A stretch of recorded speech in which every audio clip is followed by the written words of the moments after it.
Bonjour tout le monde, bienvenue dans cette nouvelle vidéo. On va aujourd'hui traiter des révolutions lunaires. Comment vous allez pouvoir interpréter ces révolutions lunaires dans votre thème au fur et à mesure des mois de votre existence. Alors bien entendu, c'est pas une formation complète sur les révolutions lunaires. Je vais simplement vous partager une technique avec ces révolutions lunaires. Les révolutions lunaires, elles permettent de prédire sur 27 jours près. Tout simplement parce que 27 jours, c'est la durée d'une révolution lunaire. La Lune, elle va se trouver à 26 degrés 12 dans ce thème. Eh bien, lorsque la Lune transite et continue sa course jusqu'à arriver à 26 degrés 12, il y a environ 27 jours et quelques heures. Voilà. Et donc, chaque révolution lunaire va être prise avec ce calcul de 27 jours, et donc 26 degrés 12, 26 degrés 12. En fait, si vous prenez la révolution lunaire sans la précession, donc une révolution lunaire tropique, eh bien, la longitude de la Lune ne bougera jamais. Elle restera à 26 degrés 12. En revanche, si vous mettez la précession, là, on voit que la Lune est à 26 degrés 36. Donc, elle a bougé par rapport à la Lune de naissance. Eh bien, tout simplement parce que si on prend la correction de la précession, on considère que la Lune, sa réelle révolution, eh bien, c'est-à-dire quand la Lune revient à la Lune natale, eh bien, ce n'est pas lorsqu'elle revient à sa longitude natale, mais c'est lorsque elle revient à l'endroit où elle se situerait en face d'une étoile. Donc en fait, quand on regarde la précession des équinoxes, eh bien on traite des étoiles, c'est en fait la sidérale. Et en fait, l'idée c'est que les étoiles vont bouger de manière extrêmement lentement, c'est-à-dire elles vont bouger d'1 degré tous les 72 ans. Donc forcément, la Lune, au fur et à mesure, mais c'est pareil pour les révolutions solaires avec correction de la précession, eh bien ça va bouger un tout petit peu. Donc il y a eu des astrologues qui ont beaucoup travaillé sur ces révolutions lunaires corrigées de la précession, notamment des astrologues comme Cyril Fagan, et puis ensuite des astrologues comme Denis Laboré qui ont repris les travaux de Cyril Fagan et qui ont bossé dessus, tout simplement. Donc aujourd'hui, on va regarder les révolutions lunaires sans précession, mais sachez que dans ma pratique, si vous voulez savoir comment je fais, j'utilise les deux. C'est-à-dire que je vais regarder, par exemple, on va voir un peu les techniques avec les angles. Par exemple, je vois qu'il y a Neptune en angle. Bon, eh bien, est-ce que je pourrais pas avoir d'autres renseignements? Oui, il y a Mercure également angulaire. Donc ici, je vais considérer ces deux planètes comme étant très importantes pour ce mois et étant très actifs au cours de ce mois-ci, le mois de décembre ici. Donc voilà comment je vais, dans un premier temps, procéder. Il est complètement inutile et vain d'interpréter une révolution lunaire comme on interpréterait un thème natal. Il faut s'y prendre autrement. Voilà. On n'irait pas dire, par exemple, que le maître de l'almutène de 1 ici, Vénus, en maison 10, eh bien, on n'irait pas dire que le natif, ça va forcément parler de la carrière. Pas forcément. On n'irait pas non plus dire que, admettons, Vénus soit aussi almutène de la maison 2 ici, maître de 2, on n'irait pas spécialement dire que le natif gagne de l'argent avec son boulot, ce genre de choses. Pas spécifiquement au cours de ce mois-ci. Et d'ailleurs, effectivement, ça n'a pas été un mois particulièrement exceptionnel au niveau de la carrière, puisque c'était le mois où j'ai eu ma fille, tout simplement. Donc forcément, cette révolution lunaire va nous parler d'événements en lien avec l'enfant, et va aussi, alors on va pas le voir spécifiquement ici, ça je laisserai cette révolution lunaire vis-à-vis de la prédiction dans les formations que je vais faire, dans la formation que je vais faire sur la révolution lunaire, qui arrivera en 2024.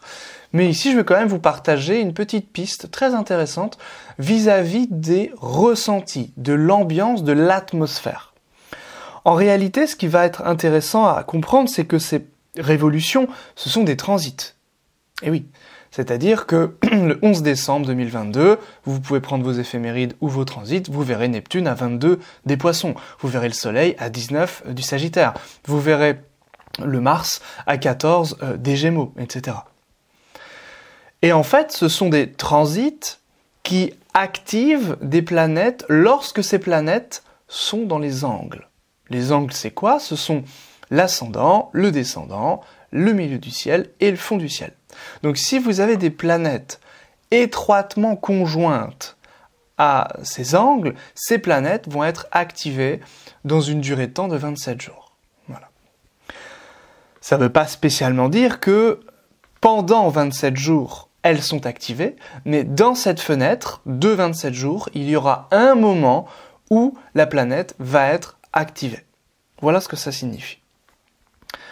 Ce qui va être hyper important, ça va être donc de regarder les planètes dans les angles et de les regarder surtout depuis la domitude. La domitude, c'est quoi? C'est ça. Voilà. La domitude, c'est simplement l'idée qu'on va non plus regarder seulement le thème avec la longitude zodiacale, c'est-à-dire ce qu'on a tout le temps en fait, 100% du temps lorsqu'on regarde un thème, c'est la longitude zodiacale.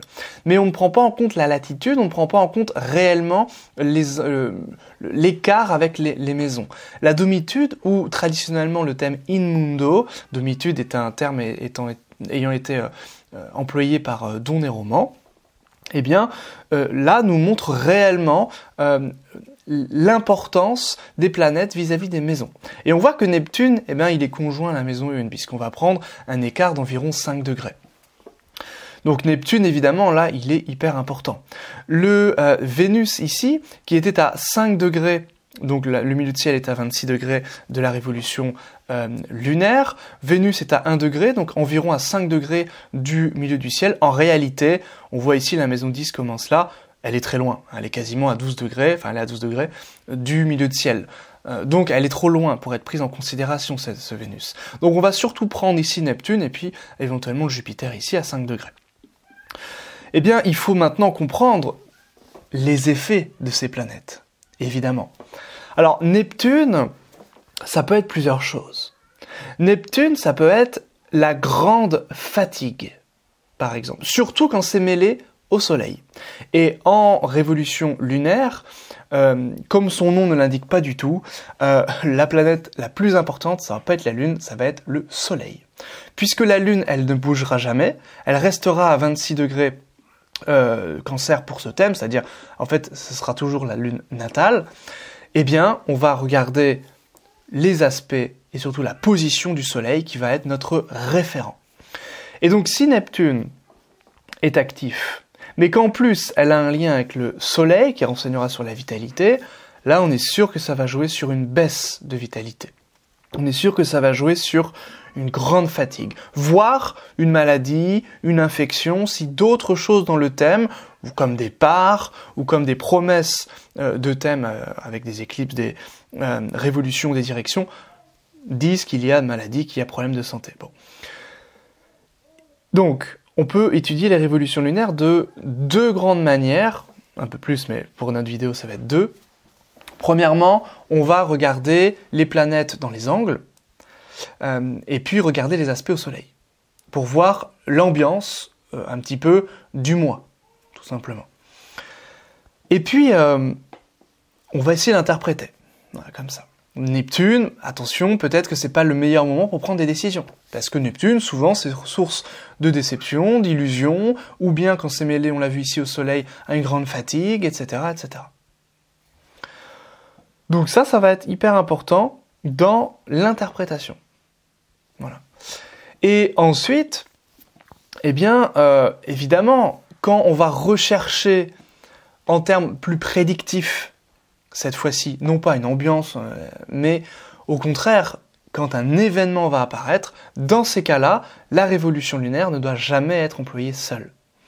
Elle doit être employée dans les derniers recours, comme les transits d'ailleurs, c'est-à-dire qu'on va toujours regarder les directions, les révolutions solaires, et puis ensuite les profections, et puis ensuite on regardera la révolution lunaire, les transits, les éclipses, voilà. Et puis les stations.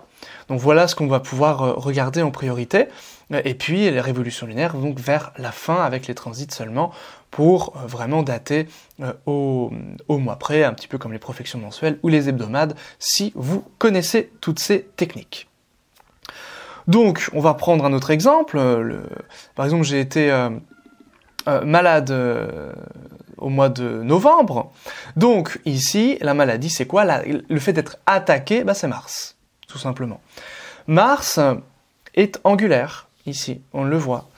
Elle est à moins de 5 degrés du fond du ciel. Mars est angulaire. Donc, il y a une attaque, ici, sur la personne. Et le Soleil est aussi actif. Et il y a une conjonction Mars-Soleil. Le Soleil, dans le thème natal, est maître de la maison 1. Et le Mars, il est actif. Et le Soleil, pardon, il est actif aussi. Et il est encore maître de 1. Il y a aussi une répétition, pourquoi pas, dans cette révolution lunaire. Donc ici, on voit bien que le corps est attaqué. Et effectivement, j'ai été malade durant le mois de novembre. Voilà, donc du 3 novembre au 1er décembre. Alors, j'ai pas été malade tout le long, mais il y a une semaine ou 10 jours où j'ai été malade au cours de cette fenêtre de tir, de cette échelle-là. Alors, Jupiter était important aussi. Jupiter, lui, c'est au contraire plutôt de la réussite. C'est des choses sympathiques. Donc, lui, il a aussi contribué au mois de novembre, à ce que j'ai plus de visibilité, par exemple, Soleil actif, donc la visibilité, et Jupiter, plutôt les bons retours, la chance, la réussite, ou éventuellement les finances, si d'autres choses vont dans ce thème, vont dans ce sens, au cours de ce mois de novembre. Alors, voilà des choses qui peuvent être intéressantes. Jupiter-Soleil, c'est plutôt bénéfique, Saturne-Mars, c'est plutôt maléfique. Donc voilà des petites choses qui peuvent vous aider. Pluton, angulaire, ça peut être un choc, une grande surprise, quelque chose qui vous choque. Ça peut être l'idée qu'on a envie de s'enfermer dans sa grotte pour vouloir qu'on nous fiche la paix, vouloir décrypter des choses, vouloir approfondir des choses. Neptune, on l'a dit, ça peut être la grande fatigue, ça peut être une paralysie, c'est-à-dire le fait que notre activité est stoppée. Par exemple, si on a Neptune-Mars en angle, activité Mars stoppée, Neptune. Ou déception vis-à-vis d'un travail, Mars-Neptune.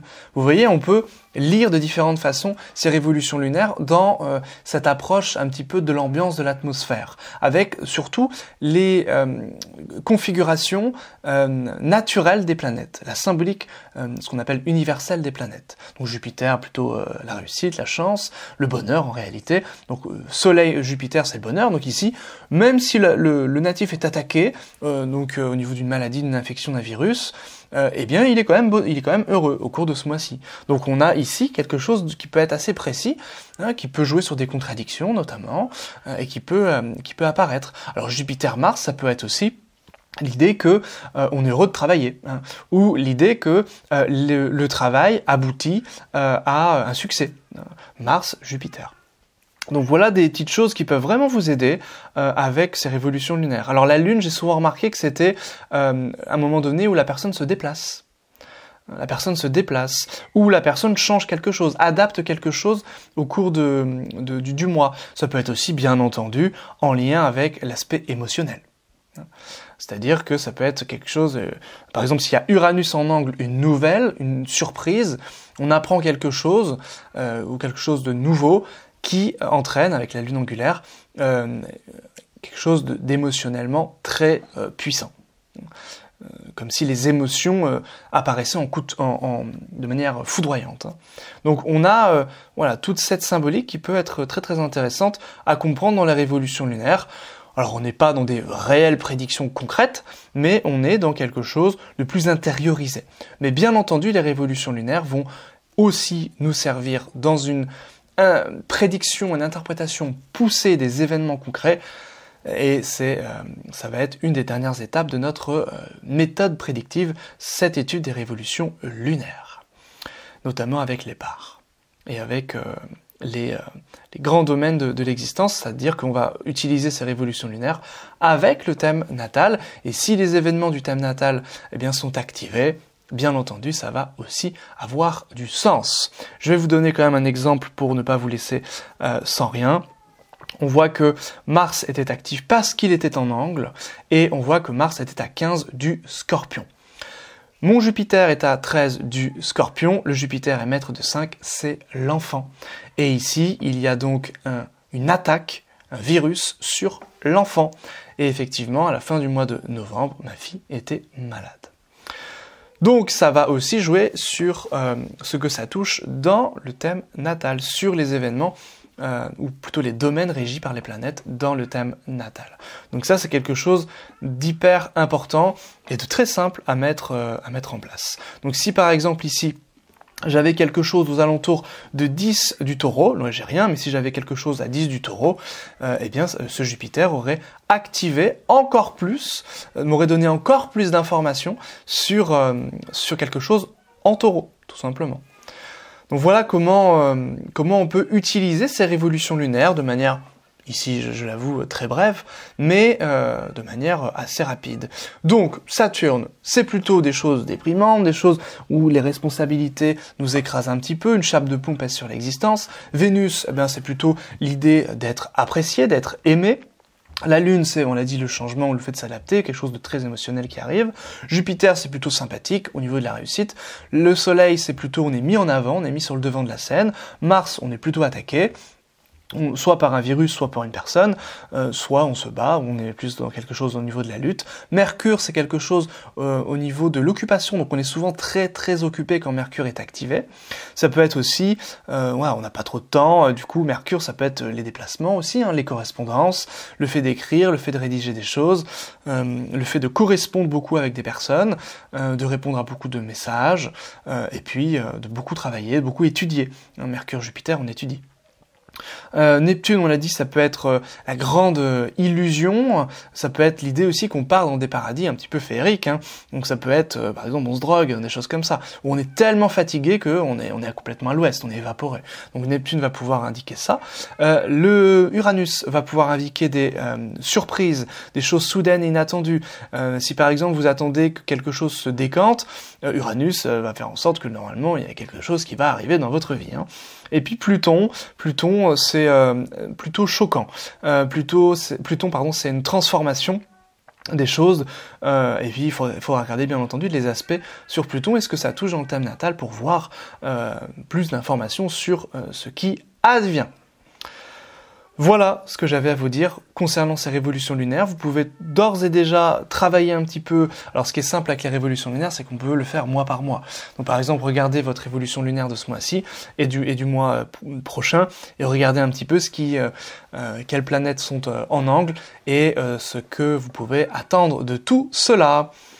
Voilà ce que j'avais à vous dire. N'hésitez pas, comme d'habitude, à liker, à partager, à vous abonner pour soutenir la chaîne et puis faire en sorte que l'algorithme YouTube me mette un petit peu en avant pour partager ses connaissances autour de l'astrologie traditionnelle. Merci à vous et je vous dis à très bientôt. Bye bye!